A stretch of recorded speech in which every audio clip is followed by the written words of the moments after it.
Hello, good day everyone. My name is Leong. So currently I'm going to present my proposal. So my title of my research title is an enhanced secure SDLC framework for web application integrating SAST and DAST with design and expert validation.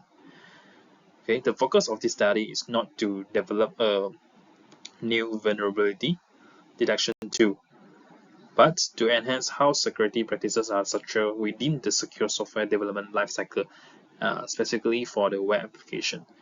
So web application remain one of the most attacked systems nowadays, as highlighted in the OWASP top 10.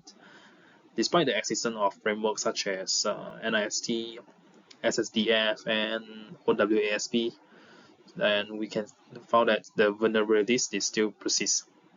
This indicates that the issue may not lie in the absence of standards or tools, but rather in how security practices are integrated and enforced across development stages. So why I use the phrase enhanced secure SDLC frameworks? So it's because the existing frameworks, uh, the existing frameworks, even though it already exists, however, based on the literature and my analysis, these frameworks often provide high-level guidance without prescribing structured uh, orchestration of security testing mechanisms such as SAST and DAST. Therefore, instead of replacing existing frameworks, my research proposed an enhancement model that strengthens lifecycle level integration and governance checkpoints. Okay, so why we focus on web application is because they are highly exposed systems and are frequently affected by vulnerabilities such as injection attacks and misconfigurations. By narrowing the scope to web application, the research remained focused and practical rather than attempting to generalize across all software systems. So why we want to integrate the SAST and DST is because both are widely used security testing approaches. So however, empirical studies show that SAST may produce false positives while DST uh, may produce wait, for SSD may produce false positives, but while the DST may miss certain vulnerabilities. So in many real environments, these tools are used independently without structured coordination. Therefore, the integration of SSD and DST within lifecycle stages become a key mechanisms in strengthening secure SDLC implementation.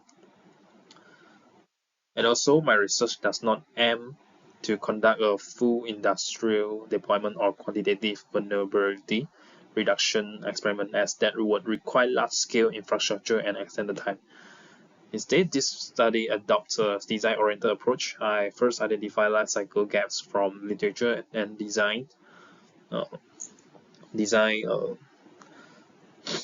design and enhance framework to ensure practicality. The proposed framework will be validated truth structure export evaluation using a like scale questionnaire. Therefore, the phrase design and expert validation accurately reflect the methodology and scope of this research. So the problem identified is not simply that vulnerabilities in assets, rather than the root cause lies in fragmented lifecycle integration, weak governance, enforcement, and lack of structured security checkpoints. Okay, so while my literature discussed depth security ops adoption challenges and tool-level limitations, there's limited research proposing a structured secure SDLC enhancement model, specifically coordinating SAST and DST for web applications and validating it through expert evaluation. This is a research gap uh, that my study addresses.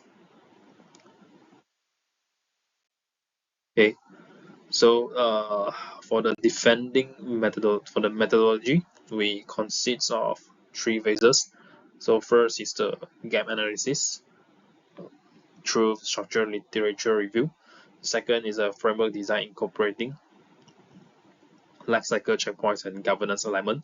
The third one is the expert validation involving 3 to 5 domain professionals. So this approach ensures theoretical grounding, practical evaluation without overclaiming experimental effectiveness. Okay. In conclusion, this research contributes a structured and expert-validated enhancement model for secure SDLC implementation in web application development environments. The study aims to strengthen lifecycle integration and governance alignment rather than introducing new detection algorithms. This ensures the research remains realistic, focused, and aligned with the device scope. That's all for my presentation. Thank you, everyone.